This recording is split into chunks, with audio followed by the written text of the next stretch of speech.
Miramos los procesos de Latinoamérica, de todos los países, miramos con preocupación lo que pasó con Dilma, por eso estamos aquí para apoyarla, lo que pasó en Argentina y obviamente estamos atentos a lo que pasa en Ecuador. No puede haber otro retroceso en América Latina y queremos que se defienda ese proceso. Todos los procesos han tenido errores, todos nuestros países, todos podemos cometer errores, pero lo conquistado, lo avanzado, no podemos permitir que simplemente se desmantele, porque eso no solamente es una derrota, y lo he dicho, para las fuerzas políticas, sino que para los pueblos que han podido recuperar dignidad. Y un saludo a Víctor Hugo Morari y Crónica de América. Víctor Hugo, un abrazo. La organización financiera internacional es tremenda. Hay famosas consultoras, Moody's, Standard & Poor's, etc. Más el Fondo Monetario Internacional. Para quien les habla, meros delincuentes internacionales que roban países, son un poco más avariciosos que aquellos ladrones comunes y corrientes. Esto es lo que han hecho con nuestra América. Por eso es tan desigual como es América Latina. Entonces, llevándose absolutamente por delante todo, generan un estado de desigualdad, de inequidad tremendo. Moody's ha reaparecido en la Argentina diciendo que estaba bastante bien el gobierno argentino, el gobierno neoliberal. Los ataques que recibió la Argentina de Moody's son hasta graciosos en los años anteriores. Todo estaba mal y todo salía bien. El Fondo Monetario Internacional se cansó de dar pronósticos que eran un desastre respecto a la Argentina y fracasó en todos, a tal extremo que el Fondo Monetario Internacional terminó pidiendo disculpas por lo que había hecho en la Argentina. En realidad, ha pedido disculpas por lo que hizo en todo el mundo, pero siempre vuelven a las andadas. El Fondo Monetario Internacional reaparece cada vez que los gobiernos neoliberales se hacen cargo de nuestros países. Ahí están, por ejemplo, y lo vamos a ver en el informe, en el Brasil. O atual governo conservador de Michel Temer é o oposto das gestões Lula e Dilma. Os governos progressistas do PT se preocuparam com os mais pobres e com os investimentos públicos para alavancar a economia. Depois do impeachment da presidenta Dilma Rousseff, Michel Temer prometeu não mexer nos programas sociais, mas ele não está fazendo isso. Pelo contrário, congelou por 20 anos os investimentos nas necessidades do povo. O comunicado divulgado pelo Fundo Monetário Internacional elogia a proposta de corte das despesas. Também recomenda o congelamento dos investimentos públicos, a reforma da Previdência Social e Trabalhista, as privatizações e até acabar com a política de valorização do salário mínimo. O FMI diz que, se o Congresso aprovar o ajuste com rapidez, o Brasil pode voltar a crescer já em 2017.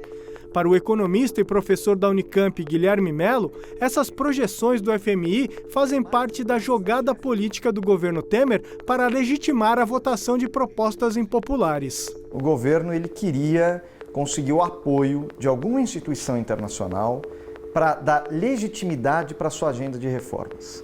Sua agenda de reformas que é extremamente impopular, antipopular, reduzindo os direitos trabalhistas, reduzindo os benefícios sociais, os benefícios previdenciários, gerando uma aceleração do desemprego. E o governo vai tentar buscar em organismos internacionais algum respaldo para justificar a adoção dessas medidas. Guilherme Mello afirma que o Brasil está muito longe da situação de recessão do final da década de 1990. Naquela época, o governo federal recorria com frequência ao FMI para aliviar as contas públicas e seguia o receituário neoliberal imposto pelo fundo. No governo Lula, as dívidas foram pagas e o país se transformou de devedor em credor do FMI. Hoje, o Brasil tem 370 bilhões de dólares de reserva. Por isso, o economista considera que é um erro o governo Temer seguir a cartilha de ajuste recomendada pelo Fundo Monetário Internacional. Geralmente, é o pacote de medidas que ele recomenda para todos os países em dificuldades. Privatizações, redução de direito trabalhista, redução de direito previdenciário, diminuição do salário mínimo, liberalização comercial, etc. Júlio Turra, diretor executivo da CUT, alerta que o corte de despesas e de investimentos públicos apoiado pelo FMI vai abrir caminho para uma nova onda de privatizações e beneficiar banqueiros e grandes empresários. O que os capitalistas estrangeiros querem comprar? Empresas estatais. empresas públicas. Por que não a Petrobras, o Banco do Brasil, a Caixa Econômica Federal? Se você corta gastos públicos, através da PEC 241, você abre espaço para que a iniciativa privada venha a ofertar aquilo que o Estado não vai mais ofertar porque não pode. Então, o figurino FMI é a cara da política econômica do Meirelles. Para o sindicalista, a combinação dessa agenda econômica implementada pelo governo brasileiro com o interesse de organismos internacionais do capitalismo é um mau negócio para o trabalhador. Depois desse intervalo Lula-Dilma, vai voltar a ser o Estado mínimo, né, que não se ocupa do social. E quem é que precisa de serviço público, gente? É a família trabalhadora. E o FMI está aí de volta, com toda a força, depois do golpe que afastou a presidenta eleita Dilma. Eu sou o Jô Miyagi, da TVT de São Paulo, Brasil, e este é o Crônica de América. Víctor Hugo, ¿recordás a Yucca Ferreira? Compartimos un testimonio memorable. Aquella anécdota de cómo Brasil, por el establishment, le pedía a Lula que se fuera con todo el ejército a la frontera con Bolivia porque Bolivia había dado un grito soberano. Entonces uno puede pensar que los planteos de desendeudamiento, así como las políticas frente a las negociaciones con Estados Unidos y el ALCA, fueron regionales. Yucca Ferreira, ahora vamos a compartir un testimonio, pero les adelanto esto. Habla de la deuda externa con una característica central. En el año 87... Brasil entra en moratoria, no podía tomar deuda de nadie. En 2008 se convierte en un acreedor internacional porque cancela su deuda con el Fondo Monetario Internacional. Hoje temos uma das maiores reservas do mundo de moeda. Nós éramos deficitários, se não me engano era 60 bilhões, eu nem sei se chegava a isso. Hoje são mais de 300 milhões a reserva brasileira. E a gente emprestou dinheiro para o FMI, que foi um fato... Eu também não acreditei quando vi. Eu digo, rapaz, realmente a gente está no caminho da... isso ao nível de subjetividade, de empoderamento do país, sentimento de que é possível ter um futuro melhor, autonomia, soberania, foi muito importante. O impacto foi muito positivo, inclusive calou as elites que quando Lula era candidato, eles diziam que Lula ia afundar o país. O presidente da Federação da Indústria de São Paulo disse que perto das eleições, da primeira que Lula foi eleito, se Lula foi eleito eu me mudo para os Estados Unidos, vou viver em Miami. Porque queriam passar a ideia de que seria o caos, a inviabilidade. E, na verdade, Lula foi muito mais capaz de desenvolver a economia brasileira e fazer um caminho na direção de uma economia que fosse inclusiva, muito mais do que eles. Os números do governo Fernando Henrique são um desastre. Lula recebeu o país quebrado. Qué desencanto que son los números de Brasil hoy día.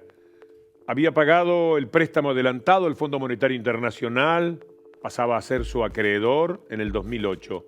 En 2016, con la rapidez habitual del neoliberalismo, ya llevaron la deuda a 335.000 millones de dólares. ¿Cómo se puede vivir así? ¿Cómo se puede encarar el futuro de un país de esa manera? De Brasil vamos a pasar a Bolivia para ver cómo es la relación de Bolivia con lo que es el leitmotiv de nuestro programa de hoy, la deuda externa. Los condicionamientos que venían en lo político y económico estaban orientados a la privatización de nuestros recursos naturales, al saqueo permanente de nuestros recursos naturales. En los últimos años, varios organismos internacionales han ponderado el crecimiento económico y la estabilidad de Bolivia. En ese marco, habrá que señalar que en el periodo neoliberal, la deuda externa superaba el 75% del Producto Interno Bruto en nuestro país. Actualmente, no supera el 17%. En 2006, el tamaño de la economía boliviana era de más de 11.000 millones de dólares y en 2015 la estimación subió a más de 34.000 millones de dólares. El gobierno boliviano seguirá accediendo a crédito externo de manera razonable y que la deuda externa no sobrepasará el 50% del Producto Interno Bruto. El 2005, ¿cuánto había sido la inversión pública? 670 millones de dólares para toda Bolivia. Para el próximo año se ha programado inversión de más de 8.000 millones de dólares. El principal acreedor del país es la Corporación Andina de Fomento CAF. Le sigue el Banco Interamericano de Desarrollo BID y el Banco Mundial. Entre tanto, los principales acreedores bilaterales son China, Brasil y Alemania, entre otros países. Y ahí está la presencia de China. Cooperación incondicional.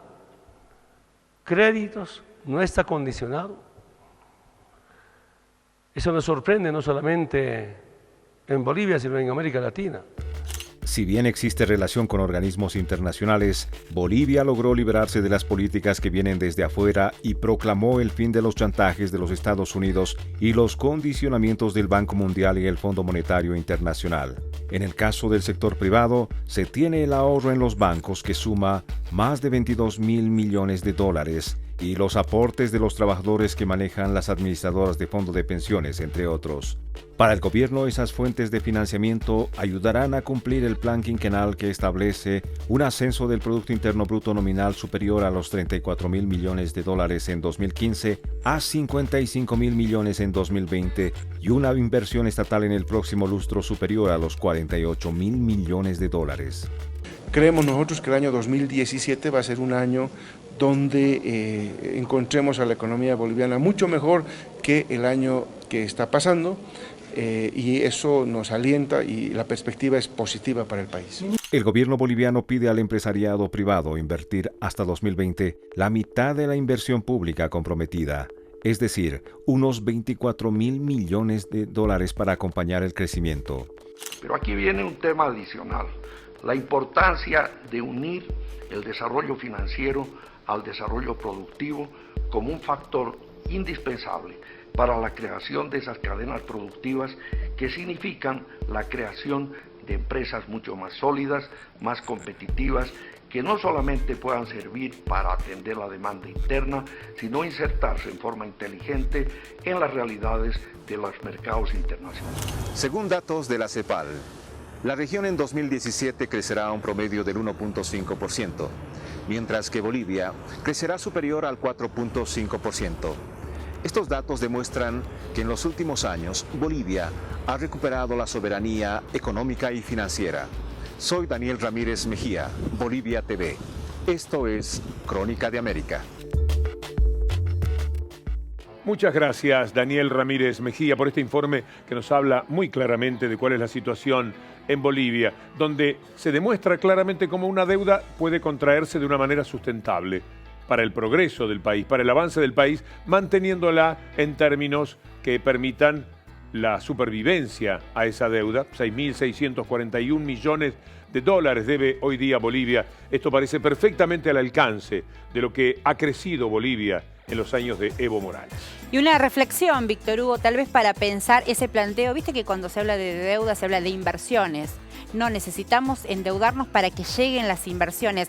Lo que pasa es que en el imaginario, tal vez de un sector de la clase media, esas inversiones son pensadas como inversiones productivas, fábricas que vienen y dan trabajo a los trabajadores y trabajadoras de nuestra región. Pues no, las inversiones del endeudamiento externo con privados en dólares son siempre del capital especulativo. Esta reflexión tal vez sirva para completar Crónica de América con las redes sociales. El hashtag, como cada semana, es América. ¿Sabe qué dólares entraron en la Argentina?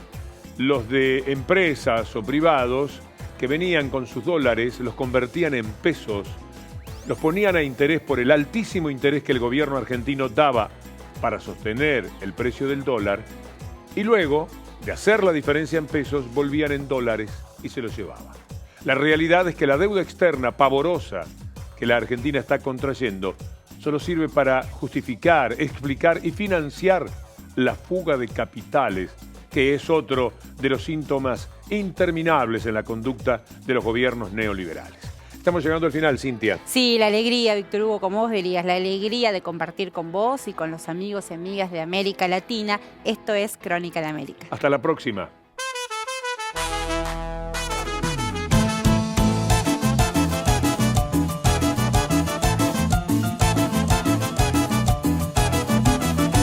En la casa de Doña María se encuentra el señor que me debe plata. En la casa de Doña María se encuentra el señor que me debe plata. Está gastando aguardiente, cerveza, toma mucho ron y a mí no me paga, Está gastando aguardiente, cerveza, toma mucho ron y a mí no me paga.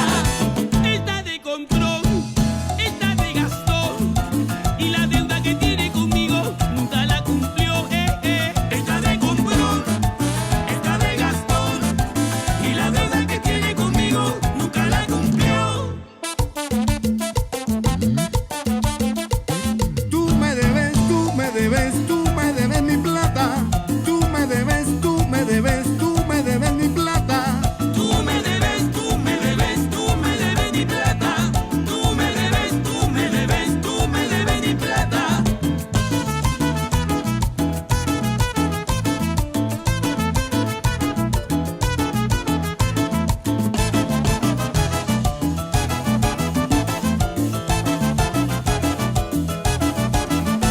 En la casa de Doña María se encuentra el señor que me debe plata. En la casa de Doña María se encuentra el señor que me debe plata. Está gastando aguardiente, cerveza, toma mucho ron y a mí no me paga,